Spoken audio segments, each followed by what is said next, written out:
welcome to another exciting episode of Perpetually Ajar. I am one of your hosts, Katy Johnson. And for KRWBY Productions, I play Weiss, Cinderfall, Penny Pella Donuts, and Velvet the Chocolate Rabbit. That's like in the abridged stuff, you know. I also am a producer and a writer for the VR shorts. And I do this lovely podcast that I enjoy so very much. And of course, here's my amazing co-host. What's up, everybody? It's Beau. I voice Winter and Ilya for Ruby Abridged / KRWBY Productions, and I am the lead director of the VR shorts and one of the writers from that, as well as your other host of this. What is this thing? I think it's called a podcast, but I'll have to double check. Podcast? Yeah. It's like you're in a pod. And like you hire an entire cast, you know, like a Broadway cast, because like you don't want to get amateurs. And then you just sit in a pod and you just let them do their thing. You just like vibe? Yeah, you just vibe. I'm sorry. Who authorized this? Okay, listen. This is costing us good, valid Where is this money. voice coming from? Wait a minute. Could it be that we have a special guest? Huh? Hey, what's up, guys? I want you to know that I don't sneak into the studio anymore, even though they're albeit virtual. She busts the door down. I just live here. Like, they walk in and I'm here and I'm just like, I've been expecting you. And that's just how it happens. That's literally our lives now. What's up, guys? My name is Tina Mickel. You know me as the voice of Ruby and Emerald in Ruby Abridged. I am the executive producer now. I run things for some reason. Somebody thought that was a good idea. Yay, all hail. Somebody thought that was a good idea. I don't know who, but thanks. An avocado.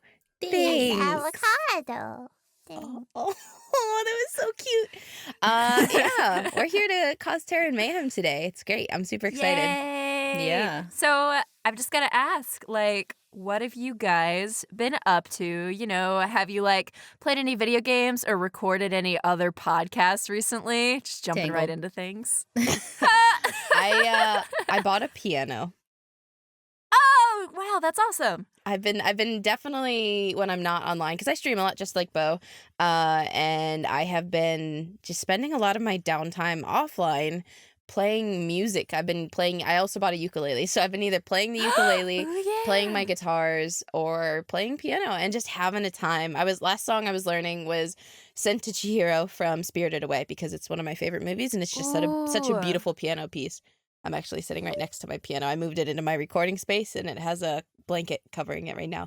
I've been listening to the entirety of the Undertale soundtrack, but like played on a piano recently. Like, and it's my favorite soundtrack of all time. And if there was ever anything that I'd truly love to learn on a piano, if I actually invested the time, it's the Undertale songs. Like, same. That's what I need. I actually, someone just recently purchased me Undertale, like literally 2 days ago, and I have never played it. I listen to the soundtrack all the time, but I'm really excited to get to play it. Have you ever, like, I don't know, I'm just diving into questions already. I'm just like, have you ever, like, fallen in love with something through, like, something secondary, like either art or maybe your friend likes it, or you like the music and they're like, oh man, I gotta check this out. That's definitely, I think, gonna be me with Undertale. And that was me with Wicked. I loved the music before I knew the show. So yeah.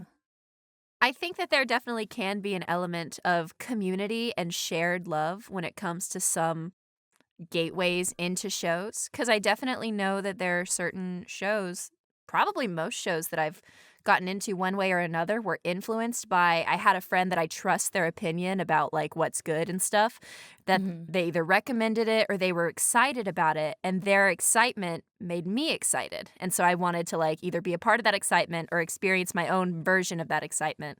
And so if I trusted that this person like had good taste, or you know, if I heard it from enough people, like word of mouth works better on me than I guess a number on a website. Same. Have you ever, sorry.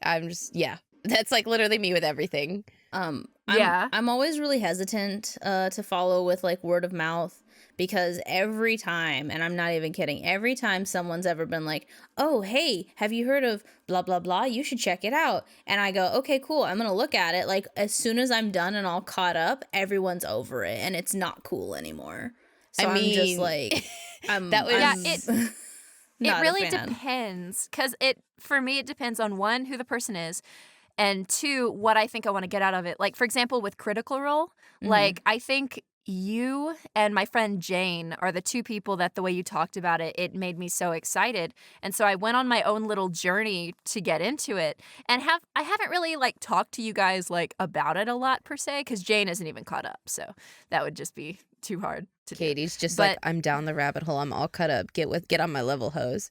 Yeah, but, like, it's still something that I enjoy, and it's kind of something that I've kind of made just a part of my life now. But there are shows like RWBY, for example. When I got into it, a friend had recommended it, and then catching up, I was able to kind of share the experience with others too. And it didn't just become like a thing that I do, it became a thing that we did. And it was awesome. It's where my name is from. I'm very much like Beau, that when I get into something, I'm usually really late. Like only just like late fall last year we watched Attack on Titan, and I mean that's been long, like not long done, but it's still behind on the third season. I know, but I mean, like, even for like Attack on Titan for what it was, it's kind of the trend for it, I feel, has come and gone. It's still the new season, but when all the hype and craze was out, I didn't want to touch it with a 10-foot pole, and now I finally watched it. I was like, honestly, oh yeah, this is actually really good. I can't help but be disappointed though when somebody like talks something up super great, and then it's only happened maybe a small handful of times, and I really can't think of an instance right now where somebody talks something up and I'm like, oh, it's gonna be great, and I'm like, okay, that was kind of anticlimactic. But I love when it's the reverse, when somebody talks really poorly of something and like, I really hate it, I really didn't like it, and then I go and watch it or whatever, and I'm like, I absolutely love this. I love when I'm pleasantly surprised. Talking about talking stuff up, the other day I sat down and marathoned the second half of season 2 and then all of season 3 of Tangled with Prime. And he was just like, he was so invested. He was like emotionally distraught after some of the episodes, and I was just so happy because I know that I talk it up a whole lot, and both him and Arthur both have like come to me and just been like, I'm so glad I watched this. You're just like, that's awesome. Suffer. But obviously the other thing I've been doing is Animal Crossing, so not too many updates. But before we get to Animal Crossing, I'm gonna get a Switch. Okay, we're gonna play. It's gonna happen. Right before we started, we were just like screaming about it. Katy's like, yes, come visit me. And I'm like, yes, I will. No, yeah, I want to send you all the presents. Like, I played a little bit with Nicole, who's our, for our audience, our voice of Blake, and we had a super fun time, and now I sent her presents, and it's great. But you should get Sunny's info. Sunny plays a lot, too. So not gonna lie, I told Star she should get a Switch so we can just have Team Ruby on Switch. Oh my God! I know she's in the middle of like a lot of crazy stuff in her life, and I was actually not practicing social distancing yesterday, and maybe I helped her with some things, her and her mom. But anyways, it's just like, I'm like, I need all of us to have Switch and just play Animal Crossing. Like, that's all I want in life. I agree. I agree 100%. But yes, I really wanted to talk about something before we get to our questions and some other stuff. It's something that me, Tina, and Beau discussed beforehand that we would talk about on this podcast. This is one of the first times we're doing something like this, but we recorded episodes in reverse. The episode you're listening to right now is recorded after we recorded the season finale. And Beau, do you want to tell everybody what they can expect from our season finale of Perpetually Ajar? Intense eye shake. Yeah. This episode that you guys are listening to is episode 9 of season 2 of Perpetually Ajar. And this past Sunday, both myself, Katy, and Tina sat in on it, had the amazing opportunity to sit down and record with none other than Janet Varney. You might know her. Round of applause. What was that? Round of applause, everybody. Wow. Round of applause. Yes. You might know her as the voice of Korra from Legend of Korra. She's also done some stuff with podcasting as well. She's got the JV Club, which is an awesome podcast that she's been hosting. I think, didn't she say for like 8 years? Yeah. Janet's been hosting it for as long as I've known her. Wow. But it was a ton of fun. She was amazing to talk to. Honestly, it was probably one of our more, I would say, serious episodes. So I'm kind of excited. Yes. And when I say serious, not like necessarily like, there was no fun, because it was a huge amount of fun to record. But it was nice to kind deep. of talk about those more like serious kind of sensitive topics too. Yeah, it was a very deep and real episode, and it was really awesome just sitting there listening, but it was also still lighthearted and fun at points, but there were a lot of very heavy topics that really normally probably don't get touched on the podcast. Yeah. And for everybody listening, Tina was there, but she was not participating in the episode. She was like kind of our backup audio person that was making sure we had audio. So she was kind of recording a separate file just to make sure we didn't lose it because, you know, you never know. Yeah. And everything turned out great and it was fun. But it was fun having Tina there because she would like make little comments in the chat when we would be talking. Yeah. And it's crazy. She was a little fact checker too. Yeah. I'd be like, no, it's only been a month and a half, Beau. But it was so awesome listening to you guys talk too. It was just, there were so many interesting things that were said that even I didn't really know about. So I'm excited. I want to talk about what happened in there, but I think it's going to be. Yeah. All I'm gonna say is I went back and I was kind of listening to some of it, and I laughed because, you know, beforehand I had been like, if she even breathes the word Korasami, I will lose my shit. And then, everybody just needs to watch the preview or the premiere. We're gonna be premiering it. You know, when it will be coming out. It should be coming out. And we will make announcements. May 12th, I think. Yeah, May 12th, the day after my birthday. Oh yeah. Now we know. I'm turning 25. Yay! Yeah, on May 11th is my birthday. And we're gonna have a season finale and stuff, and then it'll be super fun. We're gonna do like a big premiere for it, like we did for like the Elizabeth Maxwell episode. You know, like we'd love to see there. And this is the first time we've kind of advertised in a podcast the guest that we're about to have. So we hope that you guys will get excited. I don't know, because it was a really fun episode, and getting to talk to her, and it did turn into kind of an interview style at one point, but mostly it was just conversational and just talking as people.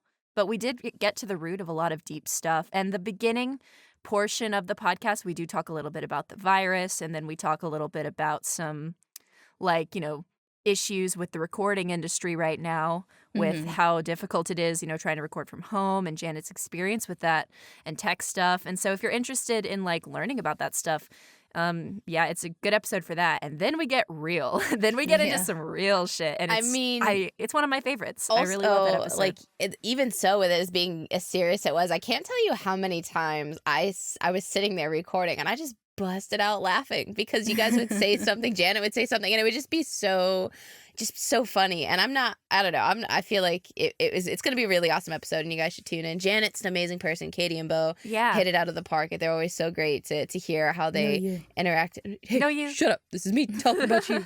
Just hearing you guys bounce off each other. Because like I said, I've known Korra since season 1 of Legend of Korra. And I'm just really glad that, you know, Beau, you had the chance to meet her in person, and now you guys got to, you know, bring her onto the podcast and have fun with that. So I think one of the things I enjoyed, because I don't have the same experience with Janet that you guys do, in that I liked Legend of Korra. I watched all of it. I loved it. Like, very much enjoyed it. And Janet, like, kills it as an actress.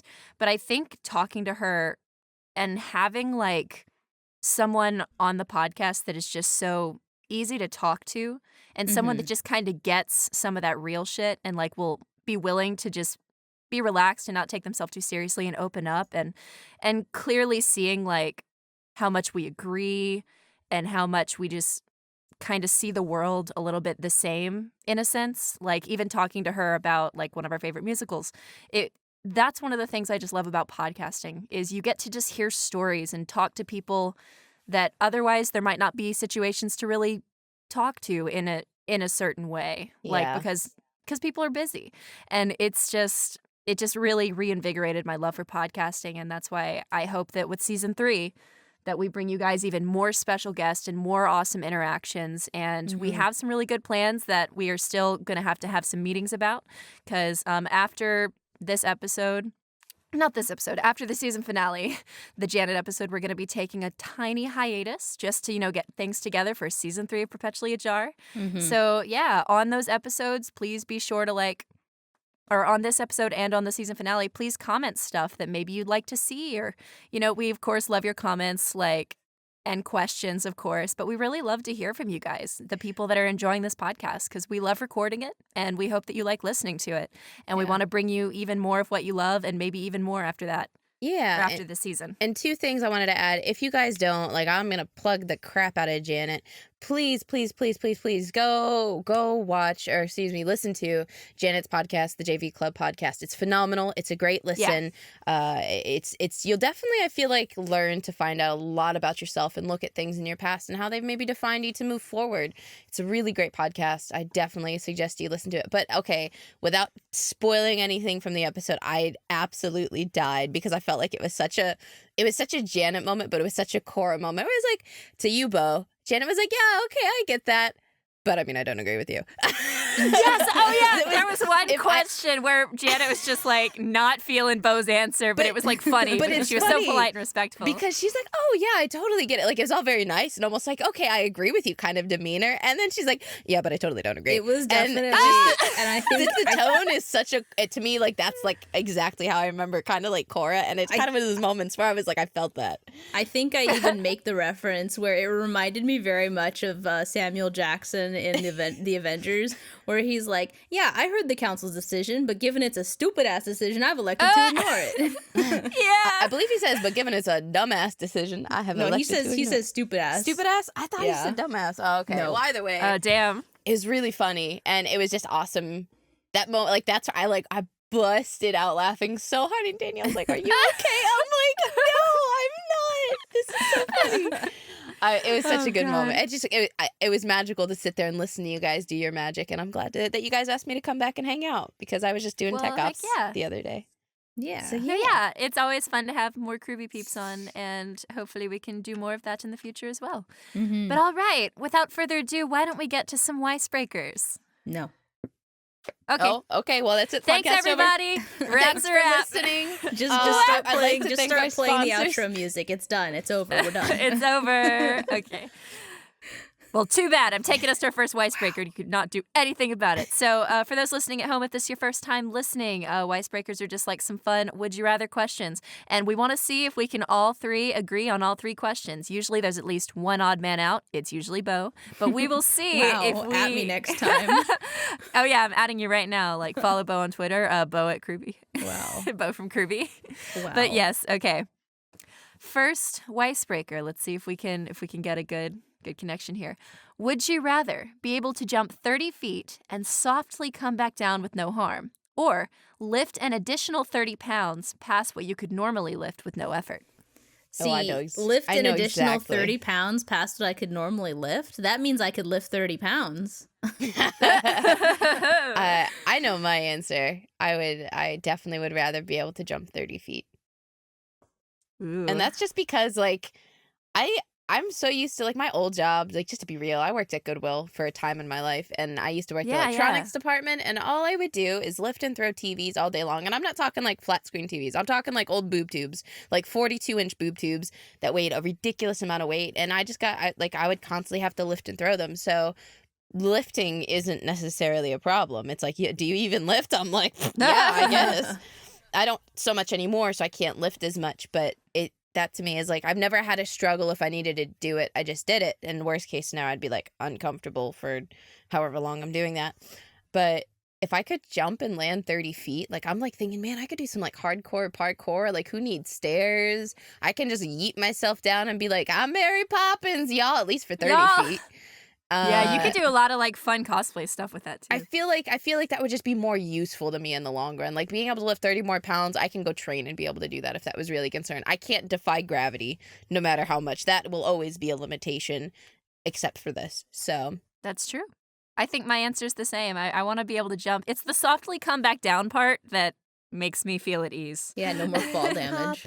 Yeah, no more fall damage, essentially. So I'm here for that. The thing is that it's been a very long time since I've been able to regularly be able to lift heavy objects and whatnot. Like, I struggle a lot because I have back problems, I have knee problems, and I have a shoulder problem. Yeah.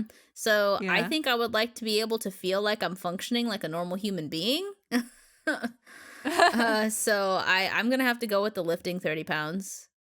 Yeah, it's a good answer because especially the no effort part. So like 30 pounds is like nothing to you. Yeah. I'm just shaking my head because Beau just likes to be the oddball out. I see you. I got you on candid camera. I would like to speak to your manager. That. No, that's fair. Me Next fair. time. Beau, I could we already I have could one throw odd you with man one out, arm. but Let's it's go. fine. Wow. Beau, do you weigh 30 pounds? No. I used to lift TVs that would weigh like 100 pounds. So I definitely don't weigh 100 pounds too. Okay, so I might have to use both arms, Beau, but I could definitely carry you. Okay. I doubt it. Bruh. Oh god. Bruh, let's go. Next time I see you, I'm throwing your ass on the bed. Oh god. Oh, this just got very beautiful. Okay, not like that. You guys are dirty. You guys are dirty. What? It's just so you can take a nap together because I'm you're just tired. gonna pelt Beau with ice cubes. It'll solve the problem. That'll do it. Okay, real quick though, I think I saw a tweet from you, Tina, about how when you were proposing to your fiance, you just threw candy at her. I did. You know, get her I to did. propose? I did. Well, I did do that.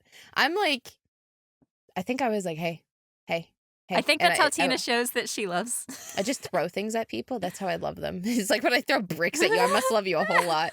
Whole lot.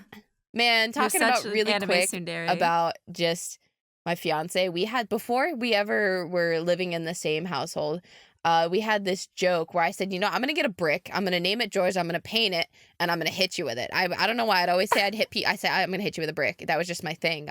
Especially when I was in like You're The Last such of a Us. tsundere. Oh my gosh. But before that, so what she did for Christmas that year is she took a brick, she painted it, wrapped it in, I think she ended up putting like rainbow underwear on it, wrapped it in like actual like wrapping paper, put it in a box and mailed it to me. Like mailed me this brick. I still have the brick. It's still wrapped. I never unwrapped it. This is so romantic. But it was just like this joke. And she bought one of the stickers that's like, hello, my name is, and wrote George on it. And I was just like, I can't believe you went to this much effort to go to Lowe's to buy the brick, took it home, colored one side, wrapped it, and put a sticker on there that said, hello, my name is George. And I kept it. That's just the kind of romance we have.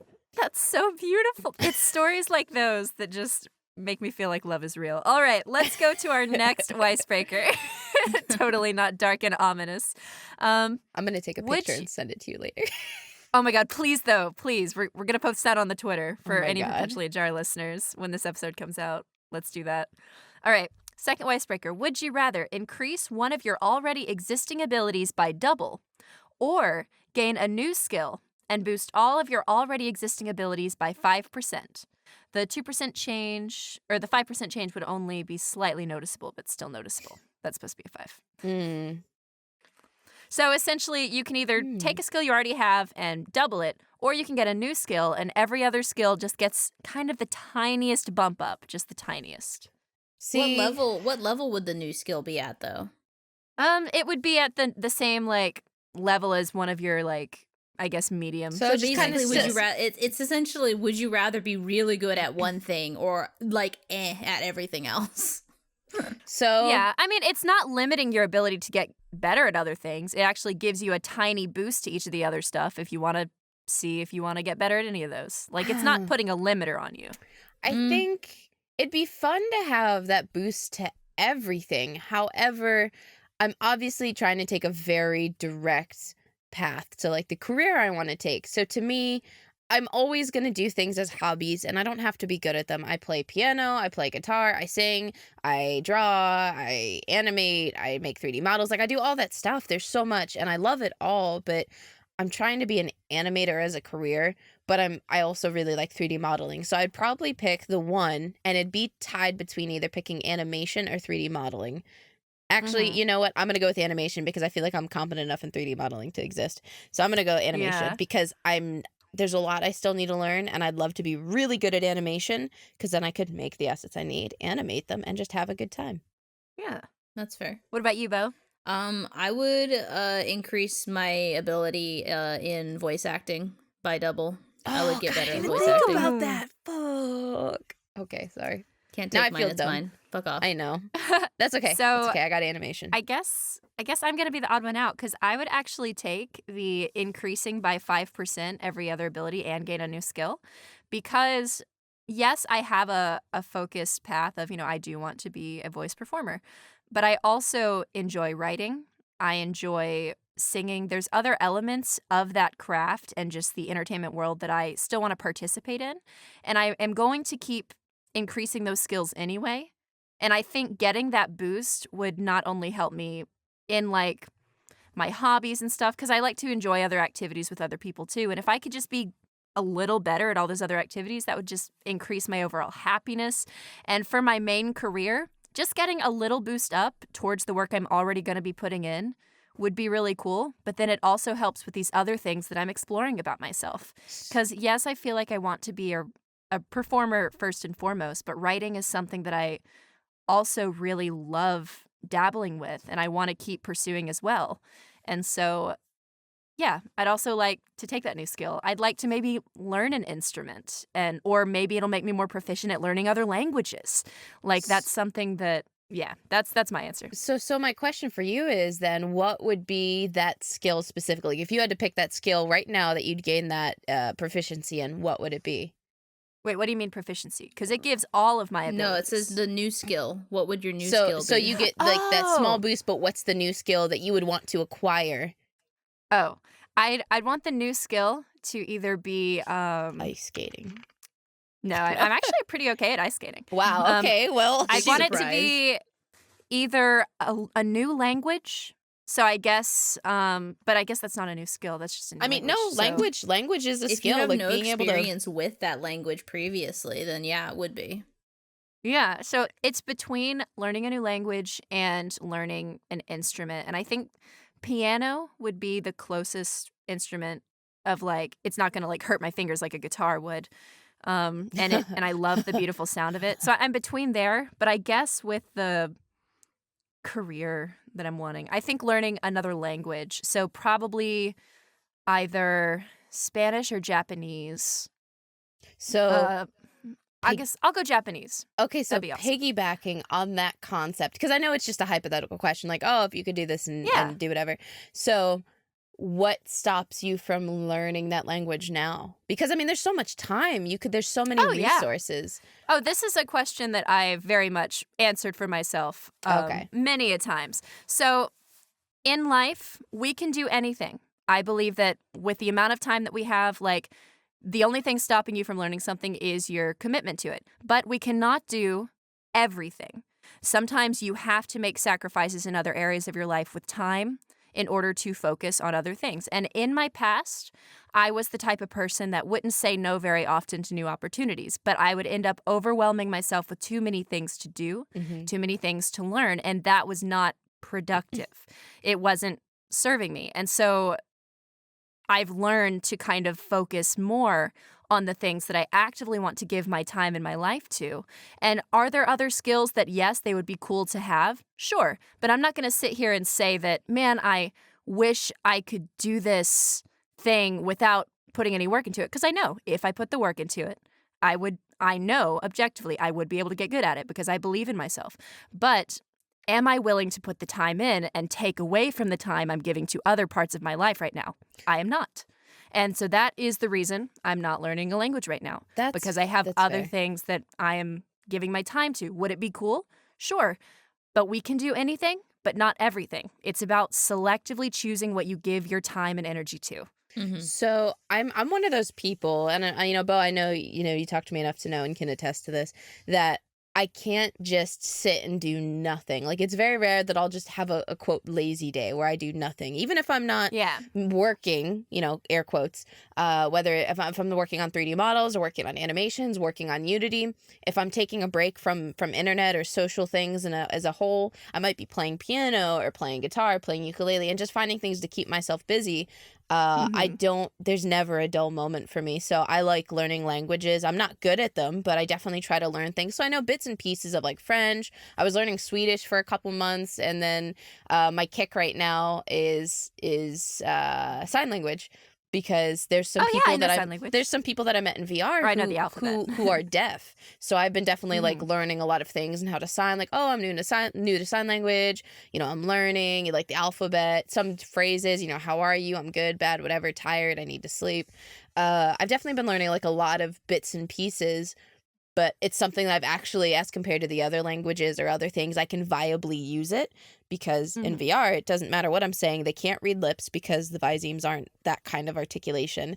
And then I don't know. I never realized how hard it was until you come to someone who has this barrier, who is deaf, and you're like, oh, how do I talk to them? I don't have a way to write to them. I can wave my hands at them and point because I have VR, but now I know how to, like, oh, you know, how are you? And how do you sign this? Like, sorry, I'm slow. Can you sign slowly? Things like that. And it's, I don't know. I'm one of those people that I can't just sit still. I always have to be doing something. If I'm not playing a game or streaming or whatever, I can't not do something. I think I would go nuts. So I'm always trying to learn new things. So I'm very much in the same camp in terms of, like, I can't really sit still. And that's why one of my favorite quotes that I found on Twitter was, always have 3 projects going on so you can procrastinate the other 2 to work on one. And that's why I've been hosting a podcast for 2 years with my friend. I've got a lot of side hustles. I turn a lot of things that I do into money-making things. And sometimes that's healthy, sometimes it's not, because, you know, not everything that you do has to be a money-making thing. But I have social media accounts. I know. Like, I spend a lot of my time on social media, like from networking to social media marketing to just dicking around. But there is also an element of that is beneficial for, like, sharing. And, like, I recently did the little voiceover challenge thing that was online, because I thought it would be really cool to, like, put my impressions out there and show some people, like, hey, I can do some, like, voice matching stuff if you need that. And so whenever I see an opportunity to do something new, I generally take it, but I don't put in more that I can lose time-wise right now anymore. I used to be more of that person, but it took a while for me to really centralize my focus, in a sense, because I've also worked behind the scenes with conventions for a long time while still in community theater, while also doing my audiobook recordings at home. Like, I've always just had a lot of side projects going on, but I wish that I would have given more of that time to maybe learning a new language or an instrument. But I don't regret putting it towards things that are actively taking me towards my career. But I do admire people that are able to just put their time into learning instead of just doing, if that makes sense. Because I guess I feel like I learn by doing sometimes, but sometimes I get a little impatient. Well, I think 2 things is, I know I say it very often. I said I am professional at nothing, mediocre at everything. My life is divided into 2 paths, where one side is, okay, this is something that's going to benefit me learning-wise or education-wise towards my career path. So it has to do with animation, Unity, Blender, Maya, something of the nature that is pertaining to my career. I can even argue that, like, 2D art is the same, because I have to be able to texture and work those programs to create a visual that I want for the final model, especially with UV unwrapping and texturing. Oh, yeah. So I can argue that to a degree, which I've been learning some 2D programs more. But then there's the other side. This is the Tina happy corner, where I do enjoy the other stuff that I do. I like learning. I think that's nice, is I like learning, because some people don't. I like sitting down, learning a new thing, and going, oh my God, this is so amazing. But I also love being able to detach from that work or that workflow or those things and just go, today I'm going to just play the piano, or today I'm going to make some props, because I used to do a lot of costume design. I haven't done it in a while. Oh, yeah. Or armor and builds. Beau and I need to do an armor build. It's going to happen. But someday. So, but I mean, like, those are all things that I do because I enjoy it. But it's not something that I'm worried about making money or making a career out of. Like, I have so much stuff for that. 3D printer, airbrush gun, all the bells and whistles for either leatherworking, armor making, things like that. I did leatherworking for like a year and a half that my friend taught me. She does it professionally. And I was like making leather gauntlets and some leather pauldrons and armor pieces. I made a corset, a full leather corset. It was just like, why not? So I don't know. I think it's just, do what you love. And if you have time to do it, I don't know. I always fill my time. But don't stretch yourself too thin. But the sacrifice to all of that is I don't have a social life. Like, my social life is virtually non-existent.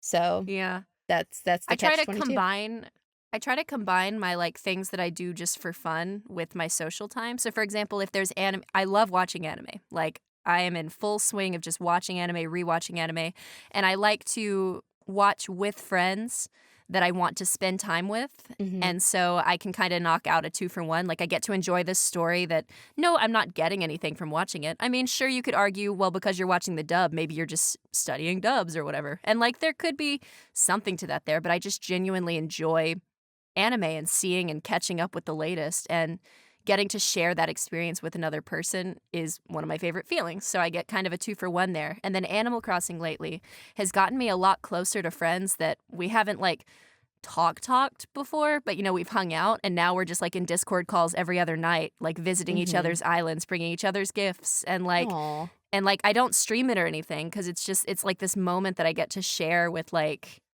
these people that are so important to me. And I love having parts of my life that are very private and things that maybe nobody even knows that I'm doing. I might be hanging out with people that some people would be like, whoa, that person's really cool. I didn't know you hung out with them. But it's like, it's not about that, if that makes sense. It's about having these genuine connections with these humans that you think are really cool. And if you can also share in an experience of like artistry together, like if you have a shared experience in the artistic world too, that's really cool. Or if you don't, if they're just an accountant that lives in Michigan, like, but you still vibe really well and you have the same hobbies, like I know this just turned into a conversation about friends, but That's okay. It's beautiful. This podcast. It's really about finding people in your life that you just, even if there's no one around, like to if there's no one around that you're trying to prove yourself to or whatever, that you just want to spend time with this person and get to know them, even if nobody even knows that you're hanging out with them. Like, because I've done a lot of like coffee friend dates, you know, before the virus with a lot of friends that I wanted to get close to. And I guess something personal about myself is I've been a lot more private with my friendships a lot more in the last year, because maybe it's like this irrational fear. I'm just afraid of like, oh God, I don't want them to be taken away. I just want to have my friends, and I want us to have these beautiful memories and moments together. And if I'm like putting it out into the world, then that might be weird. Like I just want us to have things that are for us, and then they can go do their own thing. Like, because I do have friendships that like I post on Twitter about all the time, but there's certain relationships in my life that I like to keep very private. Like, not that I care if they go. I get what you're saying. Yeah. I definitely like. Beau, I'll talk to a lot about different things that's going on in my life or whatnot. But I don't just like go, oh, today I'm hanging out with X, Y, and Z, and like if I'm streaming, sure, obviously you're gonna see. But yeah, like some of that private stuff of like, oh, I'm gonna just chill and hang out with so and so today. Like, just kind of talking about not putting it out there, but putting out there. I was talking with like Civil earlier. We don't talk too much, but I called him and we chatted, and it was a nice conversation that went on for a little while. And I just don't talk about that sort of stuff. Like people don't generally know. Like I said, I don't have much of a social life, but I do have a little bit of one. And I'm a very private person, and that's why me and my sister don't really get along. Just kind of talking about private. Now I'm putting it out there. She definitely will share a lot of those things that I don't like being shared. Like I'm a very private person. Yeah, man. Sorry, Beau. We just like railroad that. It's all good. Beau's like, I exist. I exist. Well, how about we get to our next Weiss Breaker, unless you had something you wanted to throw in there. Nope, I'm content with what I'm capable of for now. I would just like to be better at voice acting. Well, hell yeah. Well, if you want, we could do some script reads sometimes or something. I don't know. That'd be pretty cool.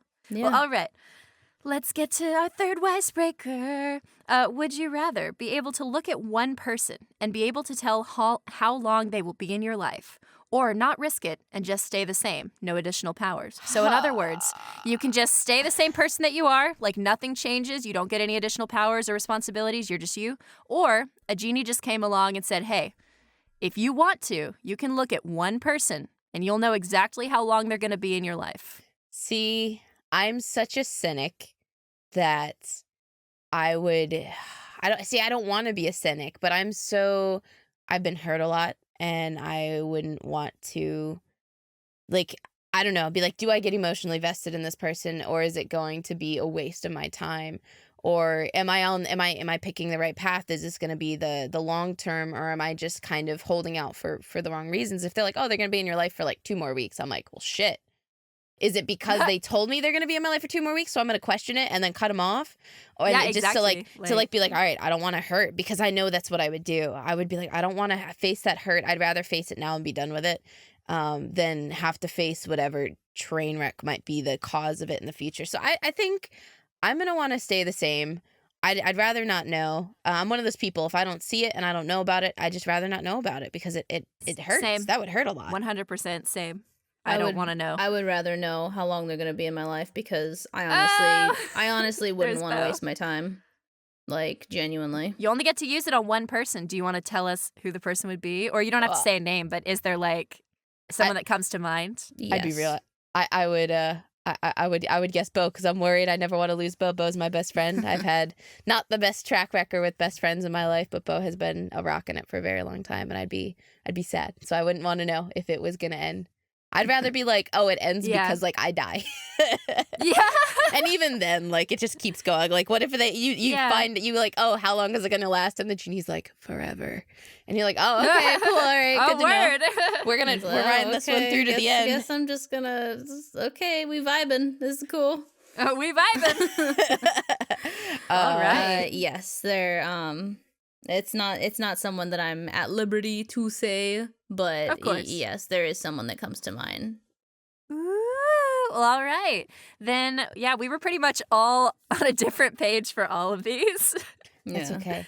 We're all beautiful individuals who come together and make up this together and win. Okay. Let's get to our winners. But were you singing that too? Yes. So you're telling me your bitch ass was singing High School Musical and you won't watch Hannah Montana with me? My bitch ass played Gabriella in high school. Oh, okay. All right. Yeah. Okay. I didn't play I'll be your Sharpay if you be Gabriella. My drama teacher was a anyways. All right, let's go to our Winterview questions. Okay. All right. So, Tina, what is a memory you have with me that makes you smile? You know, when Beau posted these earlier, because I was thinking about it, and I was like, instantly, the first thing I was like, memory with Katy, what comes to mind? And I remembered when we were at the convention, I think it was the one that was at we stayed at the Tupelo Space Center, not Tupelo. Huntsville? Maybe, I think it was Huntsville, but we were staying at, it was the con where you guys showed me the video, the appreciation video. I think that was Huntsville. That's Comic-Con. And then we went swimming? Yes. Yeah, no, that was Hamma, because that was the con that you guys were like FaceTiming me in the morning when you guys woke up. Oh, yeah. That was so fun. One, your butt tried to push me off the bed. But two, I remember you laying like on the other bed, and it was the first real time we were like talking and hanging out. I felt, and I think you'd said something like, you're like, oh, I don't drink, and then the conversation devolved to dicks pretty quick.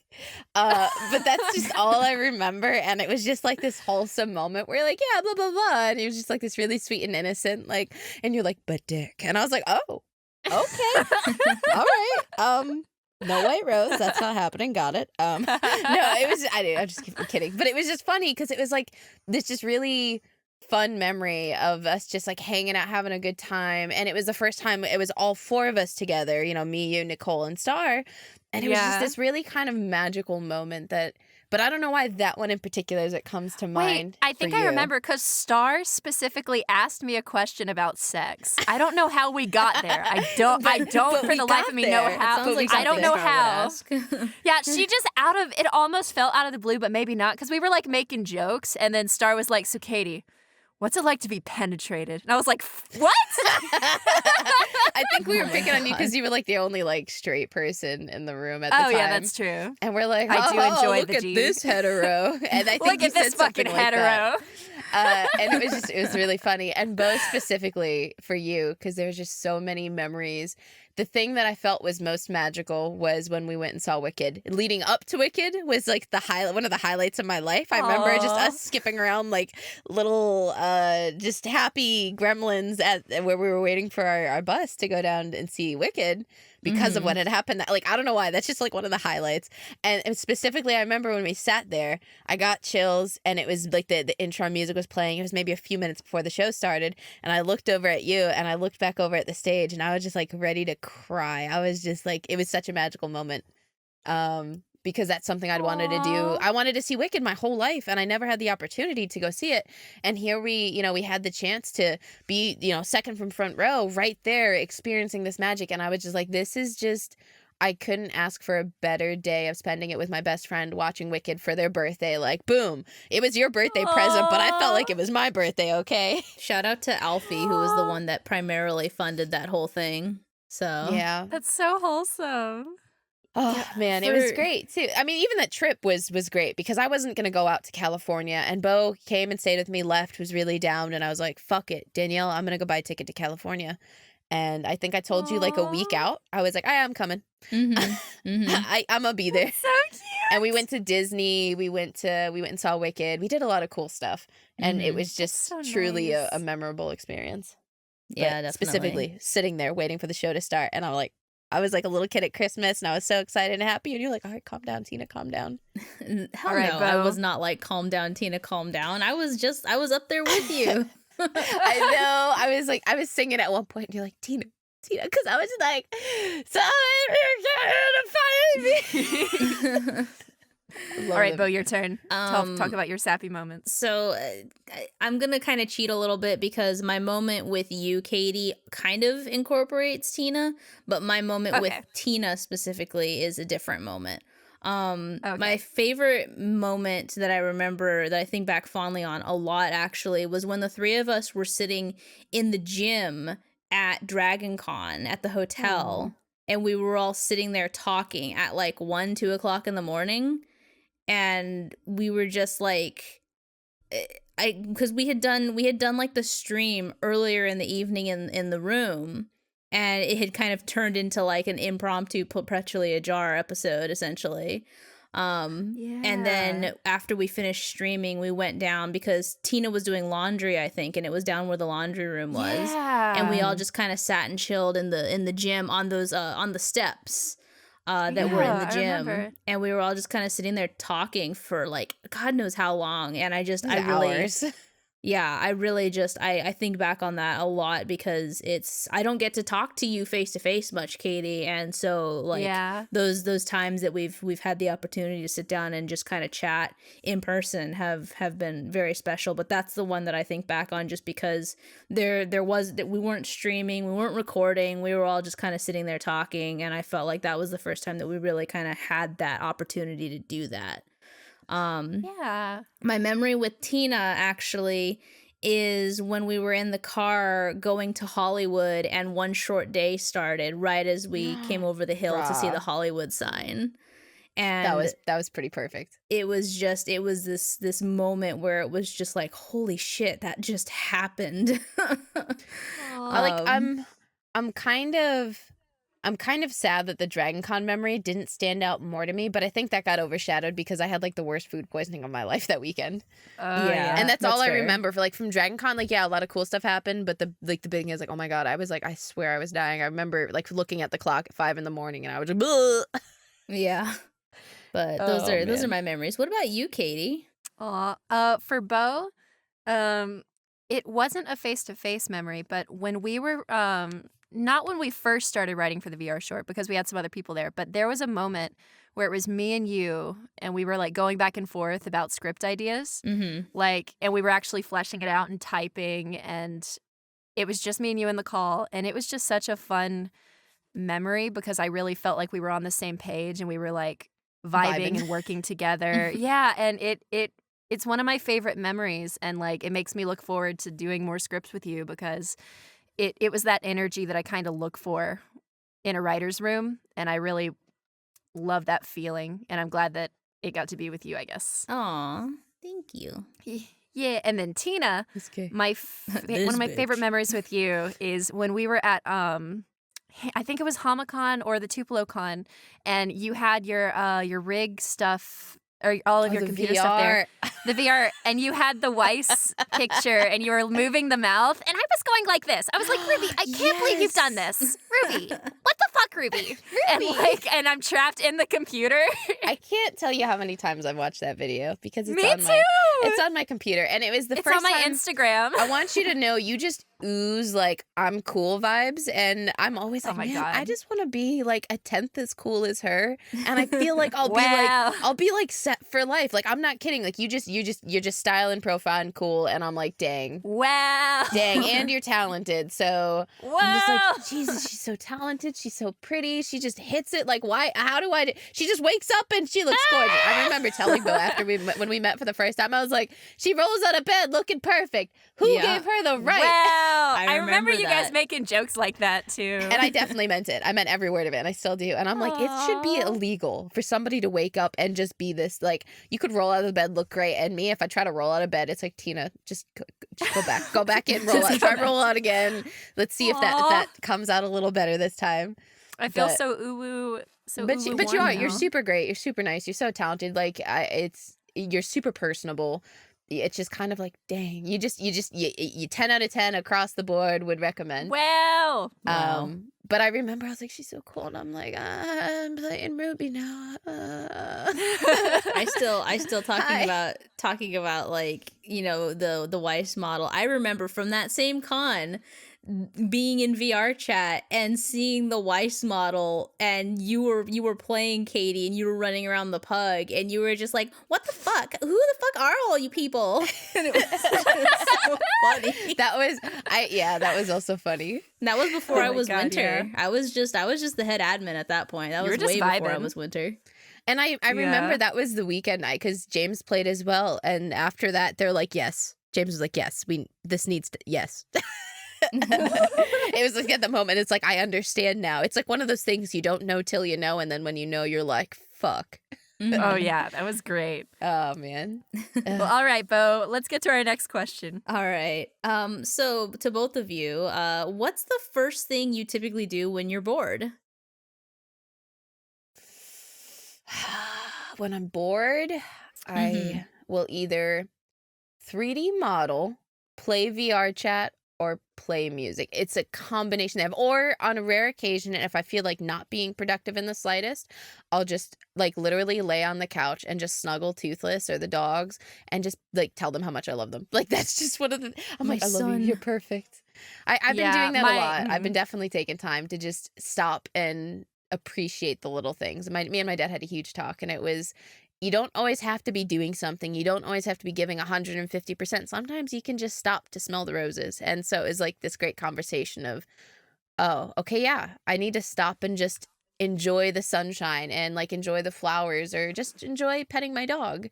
So I have an answer I want to give, and then I have a real answer. Okay, let's go, Katy. Drop it on us. Okay, so this is a half truth because I do this, but it's not often. When I get the feeling of bored, I can be productive, like, but most of the time I'm already doing something like towards something else, or I'm like, okay, now I'm gonna get to watch anime, and now I have to get back to work. But when I'm actually bored to where like I don't want to do anything productive, this is what I really do. I just get on Twitter, and that's why you just see if you look at my Twitter.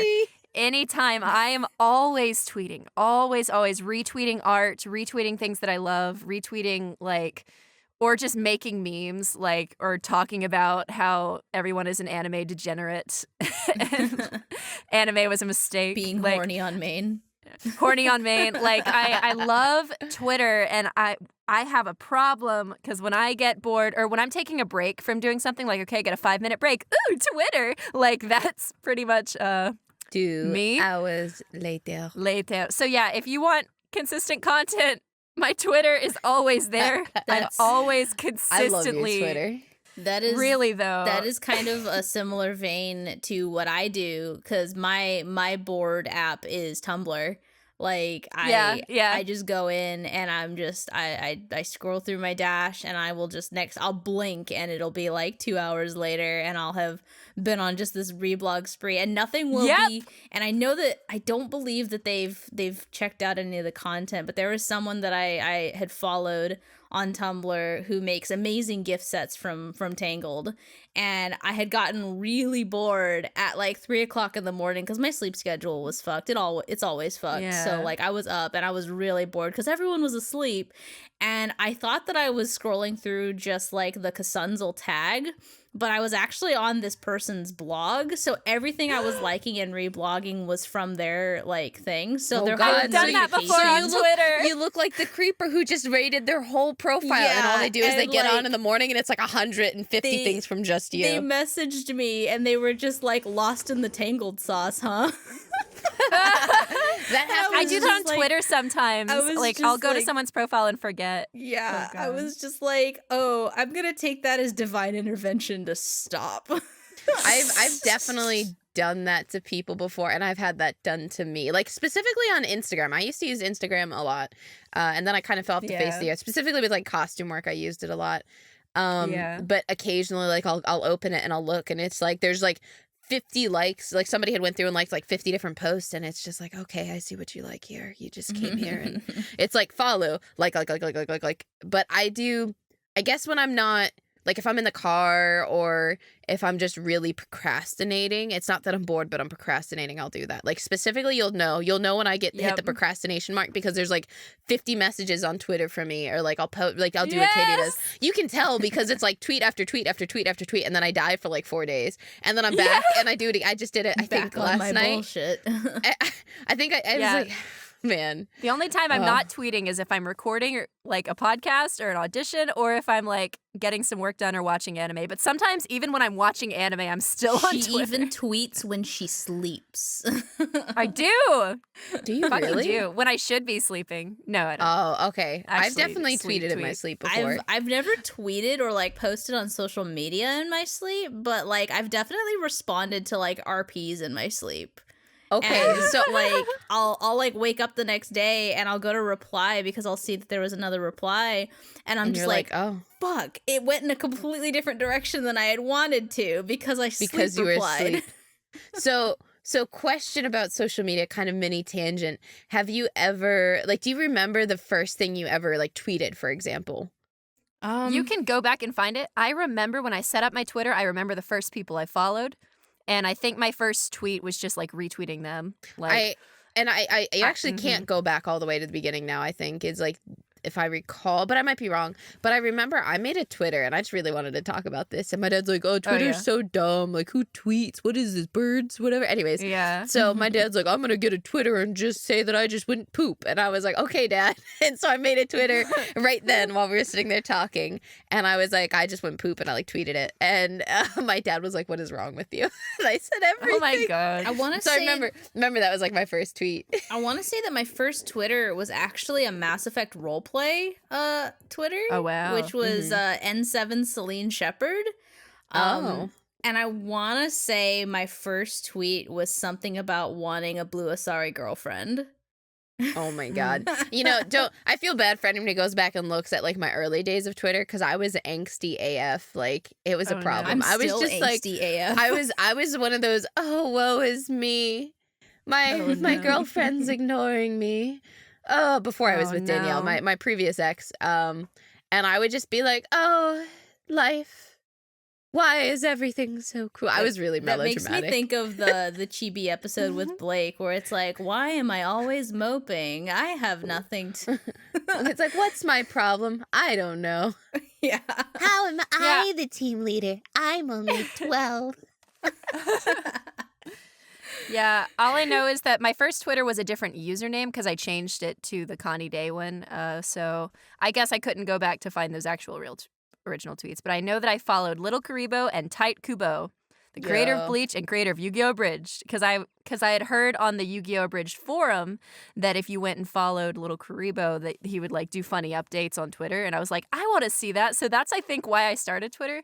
But all I did was like look at maybe some like abridged post, and then I didn't touch it for like 2 years, and I just did my own stuff on the other community. And then one day I randomly was like, hey, I see a few other people have Twitter, so I just started using it. And I don't know when or how, but then I became addicted, and everything was Twitter. I picked Twitter from there. I picked Twitter back up when I joined KRWBY, because I really kind of like it existed, but I didn't really use it. I only had it to keep up with different voice actors I liked, because most people at the time were using like Twitter. So I did use it, but sparingly. I used it to keep up with a group that I followed, a cosplay group, and then various voice actors, Janet being one of them, which has been like was really one big pull. They're like, oh, okay, cool. She posted about finished recording Korra, or new episode of JV Clubs coming. I'm like, yes.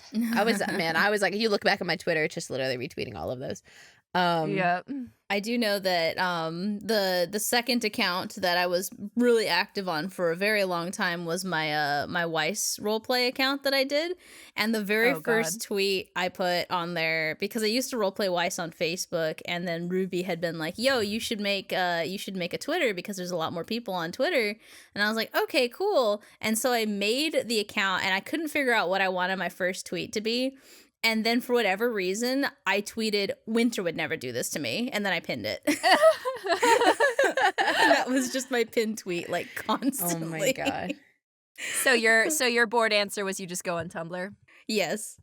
God, we're tangenting, and I love it. I love the conversations that come it's so out of good. I really do too, and I'm excited to, like, going into season 3, we're gonna have like a few potential changes that we're gonna like discuss whenever we can, but it's like, it's exciting to see that this format has really created like a space where we can just kind of talk about whatever we want. But I also know that we're like an hour in, and I don't want to stay too long on some of the questions. We've only got a couple more questions. Like, we're more than halfway through. Yeah, we got this. Yeah. Well, all right.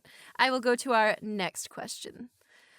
What is something you have the urge to tell someone in your life but haven't? You don't have to say the name of the person, but is there something there's somebody that you need to say something to, maybe? I feel like... And you don't have to answer, like, if you don't want to, I guess. I feel like... It's just, I thought it was interesting. Most of the things I have to say to people, I'm one of those people that if I feel like it's not going to make a difference, I'm not going to say it.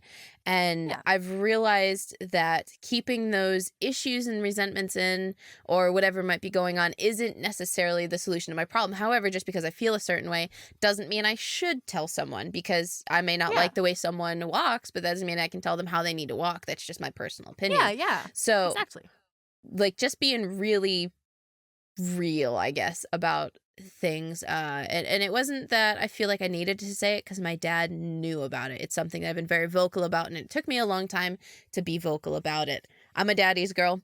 I'm a people pleaser. It's not a good combination when you always do something and it's just never good enough for your dad. And it's always, why can't you be doing better? And my dad said a lot of those things when I was a kid and when I was younger. Heck, even last year, just as in a sense to push me to be a better person, not realizing how much emotional impact it had on me. And it wasn't until just this last month we really had a sit down, and my dad doesn't cry. He sat down and we had a nice long cry out. I talked about it on my Twitter. And he was talking about how proud he was of me, and that he's always been proud of me, and he couldn't have asked for for me to be any different. And he's so happy that I didn't listen to him and I followed my dreams. And he said, which is a miracle for my dad to say it, he said, quoting him, "I was wrong. You did the right thing and followed your dream, and I'm so glad you did." So is this thing where I held it in for so long. Finally, when I said it to him, there was no reprieve from it, because I said it to him when I was like 20. Yeah. I'm 26 going on 27. So it's just this long kind of pull between me and my dad.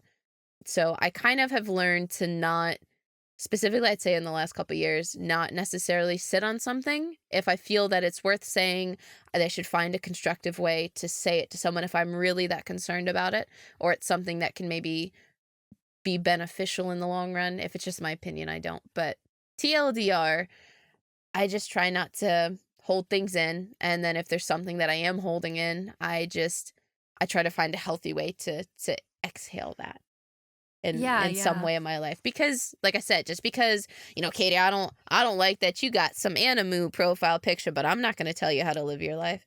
And or whatever, I don't like, let's say for whatever reason I don't like the anime, or it bothers me, or it's triggering because of something. Anyways, because like somebody did something and I don't like it. Like, let's just say that's the case. I can't push that feeling onto you, and it's not fair or right. However, I can be like, hey, maybe I could express that feeling to you, and if you want to do something about it, sure. I think I've just learned, I've been trying to learn how to healthily deal with those feelings, and not sit on something that bothers me. Like Beau and I, sometimes things don't rub right, and I'll be like, hey man, like this is how I'm feeling. Sometimes we can sort it out. Sometimes maybe I'm not expressing it well. But you know, we try to work through those things, and I'm very open with Beau. I don't sit on things that bother me anymore. And you know, Beau's the same way with me. I feel in reverse. Like they're like, yo man, it's really bothering me. I'm like, okay, like let's work on it. So I don't know. I just don't sit on it anymore because I've learned that that's not healthy.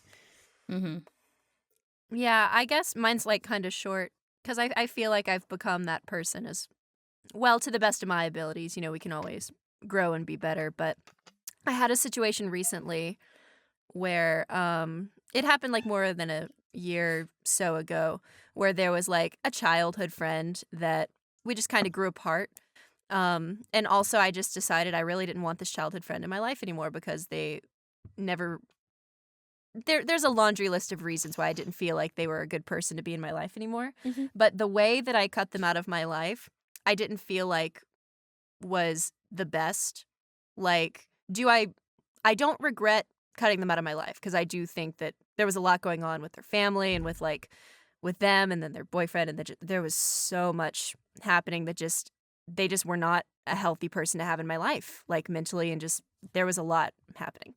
But I felt like the way that I cut things off, I didn't really tell them how I felt. I just felt like, you know what, this is the last straw. I'm just gonna respectfully and politely yeet myself out of here, you know, hope that you're okay. And then they kind of started reaching out like, hey, like, we haven't talked in a while. What's up? And I just didn't answer. I was just like, because something had finally triggered it to where I was like, you know what? I'm not going to be disrespected anymore. I just don't want this person in my life. And I wish I would have told them that, but I didn't feel like I could trust them. And like, so I was just like, I'm just going to politely eat out of here. But that was over a year ago. And, you know, we're different people now. Like, that was probably many years ago. And the other day, actually, I had a thought where like there's going to be people in life that maybe you will have actual enemies or actual people that you're like, okay, we're not going to do anything to fix this. This can't be fixed. Like, there might be people like that.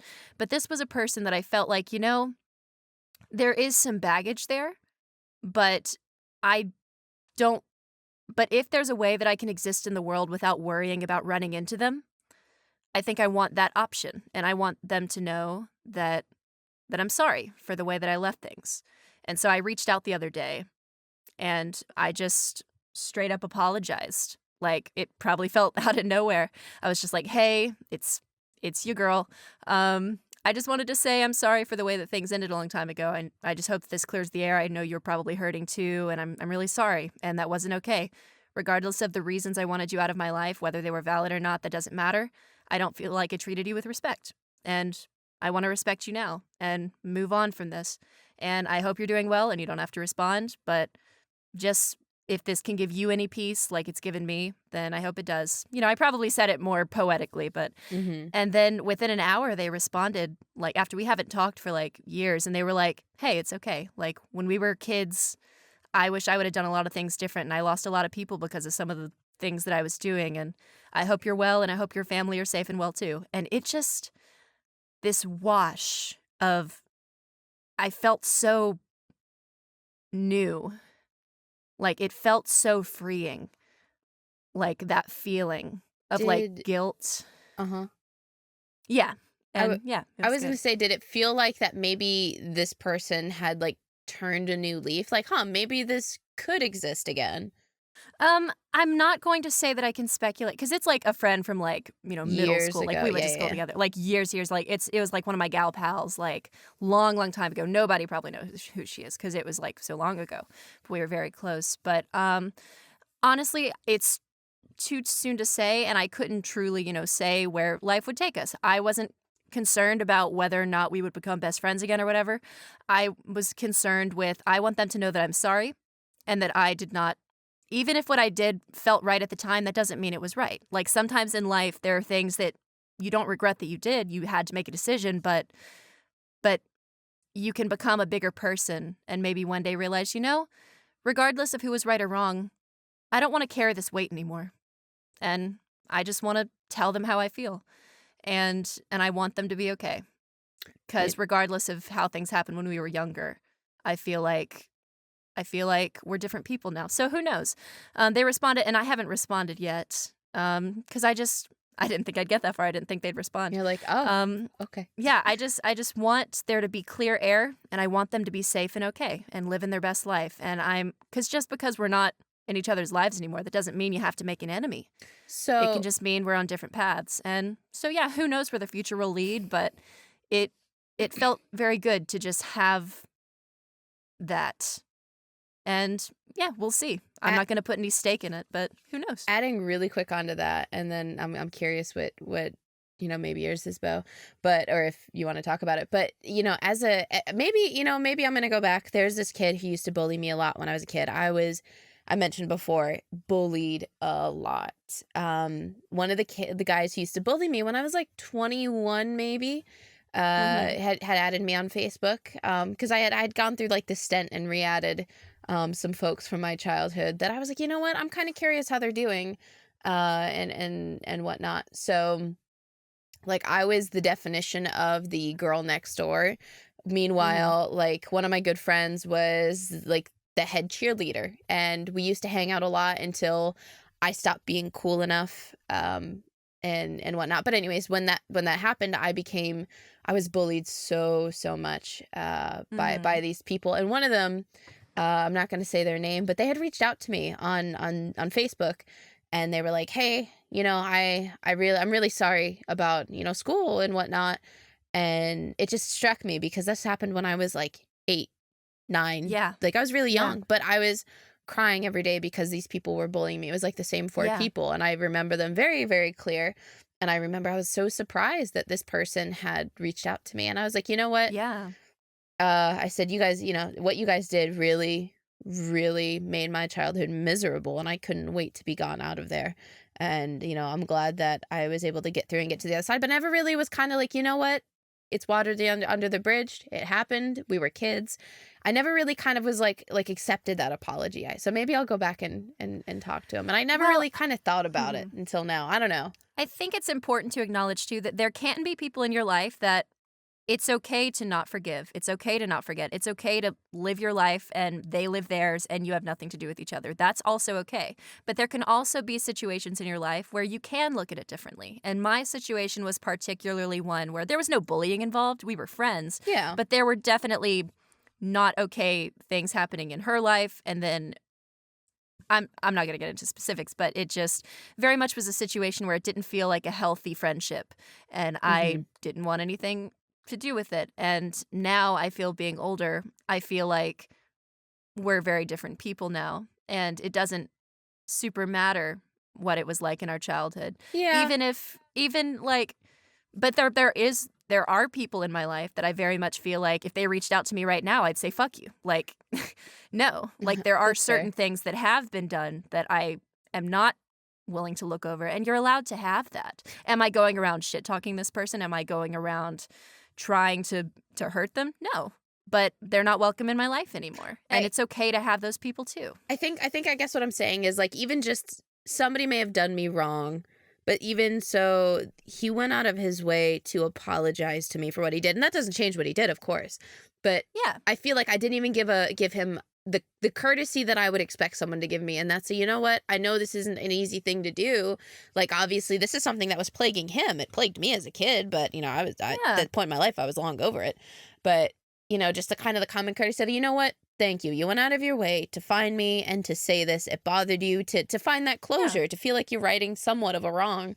And I just kind of was like, that's if it felt like a genuine apology, it did. It definitely did. I think I was just with Avatar: The Last Airbender, for example, there's a scene where Katara confronts the man that killed her mother, and lets him go. And and lets him go. And she's like, I don't forgive you though. Like, they made the very specific choice in the show for Aang to be like, so you forgive him? Like, everything's good. And she's like, no, I don't forgive him. But that doesn't mean that I have to live my life with that heaviness. Even if you don't forgive and forget, that doesn't mean that that's the opposite of living a healthy life. Like, you don't owe anyone back in your life. You don't owe them forgiveness, but you can give yourself peace. Yeah. And I think I for going out of the way and showing that respect all years later, maybe just a thank you is what I should have said, instead of just being like, you know what? I essentially was like, you know what? Go fuck yourself. That's kind of what I said, because I was, of course, when they messaged me, it started making me think about all that bullying and things that were just so intense in my life. But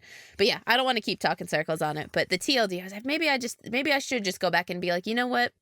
You gave a nice apology then, and sure, it doesn't change what happened, but, thank you, because it did mean a lot to me. Like, the fact that he cared enough about how I was and how it affected me to be like, I fucked up. And that's really good. He was a kid. So, and I was still Yeah. young at the time, too, even when he said it. I was only like 20, 21, and I was like, aha, I'm in my angsty phase. Yeah. But yeah. Well, what about you, Beau? It's kind of hard to follow all that. I mean, it is something that I've talked to both of you about, but there's someone that I would like to tell how I feel about them, but I'm just really worried about it potentially changing or potentially ruining the friendship that we have. So that's kind of what's keeping me from expressing that. Okay. I know exactly. I know what you're talking about. I know, yeah, same. I'm just like, I'm in the know. So Katy and I be vibing with Beau. Yeah, Beau's answer is more wholesome, and I think is. that we gave some interesting answers to that, because Katy and I were we didn't talking quite about answer it. kind of dark, kind of like more emotionally. I don't know. I don't want to say downers, but kind of just like, man, these are heavy. I feel It's like yours is heavy, hopeful, but in like, a hopefully a better way. I don't know. But yeah, no, Yeah, I totally yeah. get that. I know I've been there in my life with something like that, and it's just oof. Yeah. Yep. Well, all right. Beau, why don't we go to our next question then?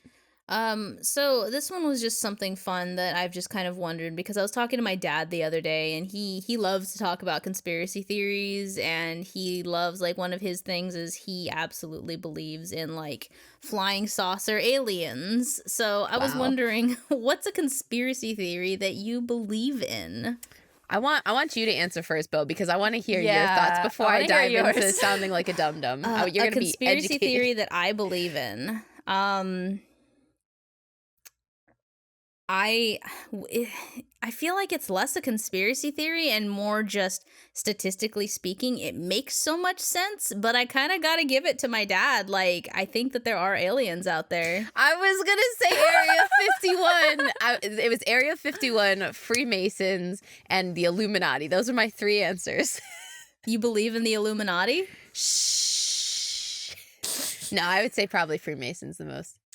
I don't know if I have any things that are labeled conspiracy theories that I believe in. Do I believe that there are systems in place Katy, that... Conspiracy theories are just headcanons for real life. Yeah, but most of the things that I believe in, I believe are also supported by data. So I'm like, so it has to be something not. Junkie. Oh, no. Do I have any? Can we play canon or fanon? So it has to be something that's not supported by statistical data. I mean, technically, Area 51 can be supported by statistical data, but it's up to interpretation. What's something that you believe in that you think someone could like, that you think that anyone out there could just be like, one of those people? Katy's a flat earther. Oh, God. No, I have one, and it's something that I believe is true, even if it's not something that can be marked on paper. Okay. I believe that every person has like an aura, like an energy. Mm-hmm. Like, and when it's super hippie to be bullshit, but like you can like feel like when you're with certain people, there's like a certain energy that can kind of tell you if you're getting along with this person. And maybe that's just a social skill. Maybe I don't know. But like, it's something that I feel like I've used to like, when I'm getting to know somebody, like I can just feel if something's off or not, like that gut feeling, I guess. But I think it's deeper than that. I guess I don't have a way to super describe it because, again, it's not something that's, I guess, can be put on paper. But I think everyone has an aura or an energy that can tell you more about them than just their words or the way that they're acting, I guess. It's like a gaydar, but with friends. Yeah, maybe. It sounds like empathy, though. That's what that sounds like to me. I mean, maybe, but I think it goes deeper than that because, like, even if we haven't had, like, a heart-to-heart moment of talking, like, sometimes there's people that you just get this energy from. Katy, Yeah. I don't know why, but Katy, like, my brain is, like, picturing this sort of, like, comic where you, like, walk it. It's like my brain pictured this and the Rooster Teeth animated adventure style where it's just, like, rolls in. You're just like, nah, man, we not vibing. We not vibing. We're not vibing. And just, like, and, like, you vibing. just back out of the room and that's it. Like, Just like goes that's into something Starbucks, that, like, hi, how can I help you? We not vibing, just leaves. We're not vibing. I don't know why, but like my brain instantly is like, oh my God, how dumb and funny would that be? Oh God. Yes. I love you guys. That's all I just want you to know. I love you guys, I feel too. like I love you guys too, but I feel like because of how often we reference it, I'm kind of feeling like this episode should be called Just Vibin'. Oh! Just vibing. Yes. Okay, no lie, I really was like, man, can we have a Just Deal With It title for like, I really wanted the Janet episode. I was like, oh, but just deal with it. You know, deal with it. That's like the thing. No. On the Avatar, you gotta deal with it. No. Don't say the name. Don't say the name. Don't say it. But Deal with it. yeah, That's that's interesting. That's cool. The Illuminati, huh, Tina? Stop. Don't pick on me. The Freemasons, man, they coming for No you. talk me. No bully. No bully. No talk Why me, you bully Angie. me? I Angie. No talk me, Angie. Wait. No talk me, Angie. Why you bully me? I want that as a ringtone. No talk me, Angie. No talk me, Angie. No talk me, Angie. No talk me, Angie. Oh my God, we just need, that's what we need. We need to fund No this. talk. All of the Ruby girls just saying, no talk me, Angie. No talk me, Angie. Remember the thing about fucking customized voicemails? How we made those funny voicemails a long time ago Mhm. Oh my God. as Ruby characters. I wish we could find those because I love those. That was a time. Mhm. I just can't wait till we all just hang out together again and we can just do dumb voices in person and not have to worry about audio delay. No talk me, God. Angie. .gif. Same. Dot gif. Wow. Okay, well, let's get to our fan question. All right. And then we will wrap things up for today. All right, so this comes from Arc of Corona. And it is labeled, or the question is, bleh, I'm so sorry. Sorry if this sounds a bit specific, but what song would you listen to a few times on loop when you're bored? Okay. Well, we were talking about bored earlier. I have a song that I recently did this, and I still like. It's been my go-to song that I've been listening to, like whenever I've been writing recently, and it's this orchestral version of "Ready as I'll Ever Be" from Tangled. Big surprise, but someone did like this like actual just full-on orchestral cover of the whole song. There's no lyrics or anything, and it just is so inspiring to me. And I'm just like, when I'm feeling not motivated, that's the song that I've been going to, like when I'm bored or unmotivated. I've just been listening to that like as loud as I possibly can stand it, and just chilling with that song. Like, I love that song so much.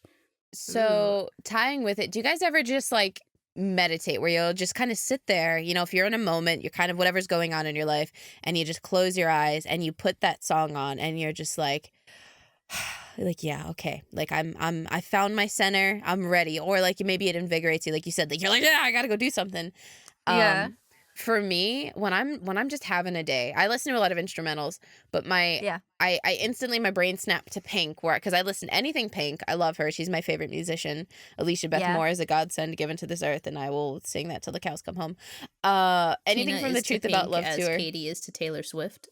Yes. Bro, actually, it's more Sarah Bareilles. I listen to more Sarah than Taylor now. Oh, Sarah wow. Bareilles is so Friendship good, ended too. with Taylor.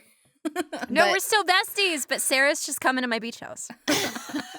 Sorry, Tina. But so like I'll just sit there, and there's this song called "Hearing" by Sleeping at Last, or from the album Sleep Last. I don't remember how it is, but it's actually something that's on my playlist that plays a lot when I stream. That my whatever my set playlist is, and that song, it's just like my go-to kind of zen thing. Like if I'm like, all right, I'm bored, I'm having a day, I want to kind of have a good feeling, like I'm having a headache, that song is just like, it helps me just recenter. So it's either that or like Perfect by Pink. It's one of the two. It's either I'm screaming my heart out to fucking Perfect, or I'm like like find center, Murder is only illegal if you get caught.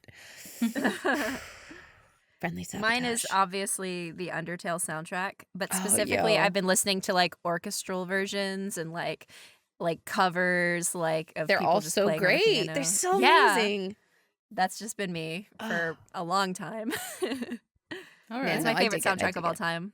I saw that when you tweeted it too. You're like, don't at me, and then you put like Undertale soundtrack greater than the what is it, the Animal Crossing. Animal Crossing, and then somebody was like, oh no, okay, but this one's better than Undertale, and you're like, oh. Shots fired. Shots fired. Oh, man. Bro. No, I feel that though. I favorite song, yeah, I'd say Pink. I think Pink and aside from the cover of Ready as I'll Ever Be, my two other go-to songs for like just I know I'm one of those people where it's like, why would I listen / watch / read something new when I could reread, watch, listen to something that I know I already love. Yeah. And so I listen to High Hopes by Panic at the Disco a lot. that's such a good one. And then I listen to The Next Right Thing from Frozen 2 a lot.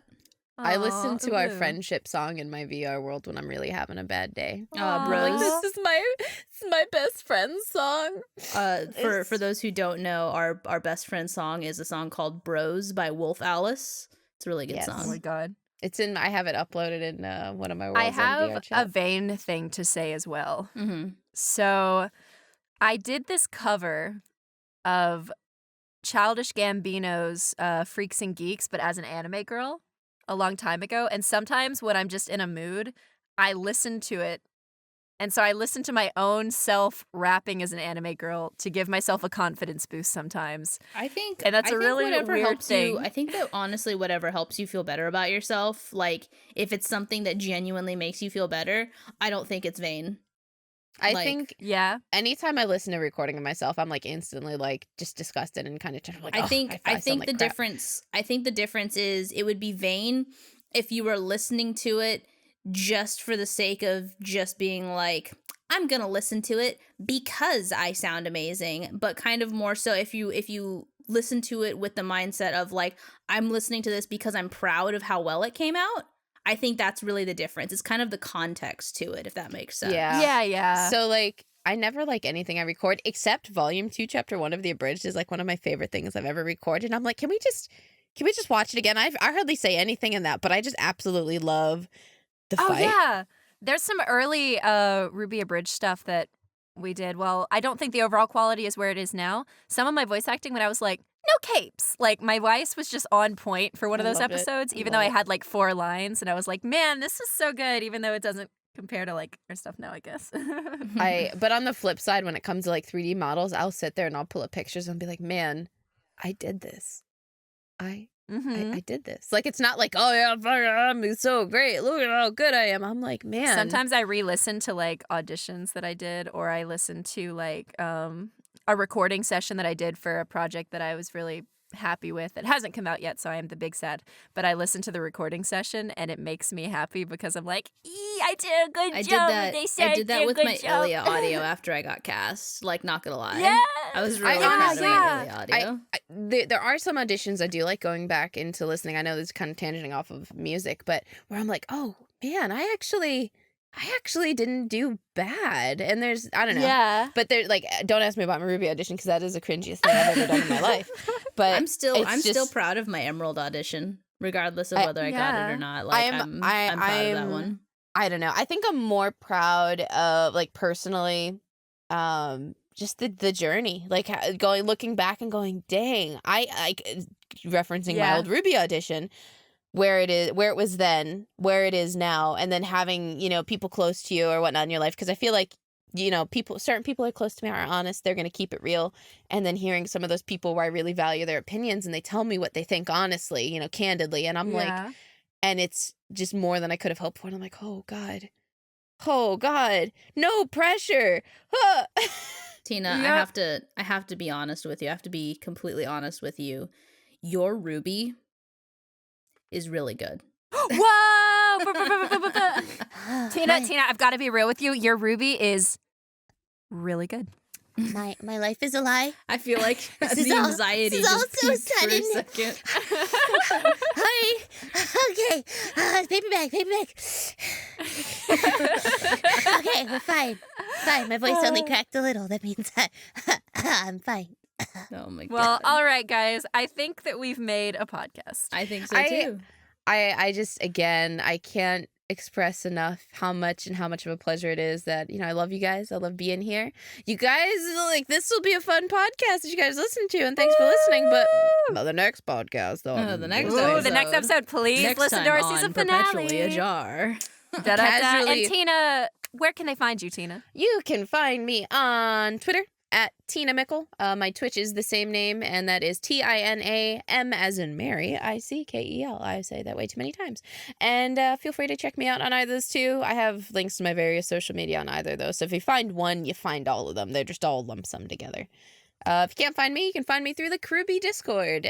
Same place that, we all kind of reside in. We're like little hermits in there. But yeah, that's where you can find me. Mm-hmm. Yay! What about you, Beau?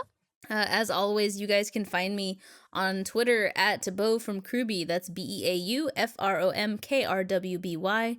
You can also find me on Twitch, which is CB Cosplay. You can also join my Discord, the Crimson Raiders. No affiliation with the the group from Borderlands. Unfortunate naming on my part. But yeah, we hang out in there. I have movie nights, or I try to have movie nights every Friday, and we have a lot of fun. And yeah, where can they find you, Katy? You can find me on Twitter at KaniDay Official, KaniDay Official, where I never stop shit posting. Welcome to my personal hell. Yay! Just kidding. It's heaven. I love it so much. You can also find me on Instagram and Facebook at KaniDay Cosplay KaniDay Official. Just Google KaniDay. You'll probably find my social stuff. And then you can find me on YouTube at Dr. Crafty, where I'm a writer and a performer. You can also find me at the Weird Flex But Okay podcast that I host with Jordan Jacksblade Downs on iTunes and SoundCloud. And then, of course, you can find me at Perpetually Ajar and KRWBY Productions. You can find KRWBY Productions at RWBYABRG on Twitter. You can find us at KRWBY Productions on Patreon. And, of course, on YouTube, where you are listening to this lovely podcast. And that is all I have to say. Yeah. Yeah. Remember, guys, please check out the next episode coming out next, what is it? It's April now, so May 12th.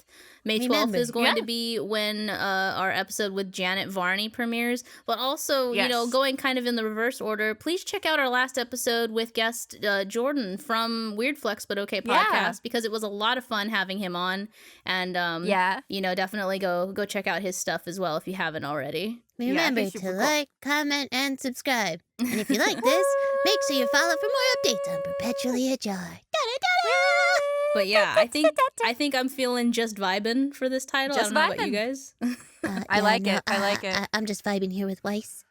Wow. Wow. I don't vibe. I accentuate. Can you imagine Ruby just vibing and she's just like intensely shaking in place, and Weiss is like, that's not how you vibe. That's not vibing. And then Ruby's like, no, Weiss, come on, just try. And then Winter walks in and is like, what the?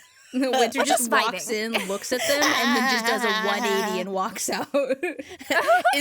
Winter's like, is this what you call being cool? Is this what it's like? Vibing? Is this called the washing machine? Oh, no. I'm a problem. I'm gonna. All right, everybody. That is a wrap. Good night, good day, good evening, everyone. Goodbye. Bye. Goodbye.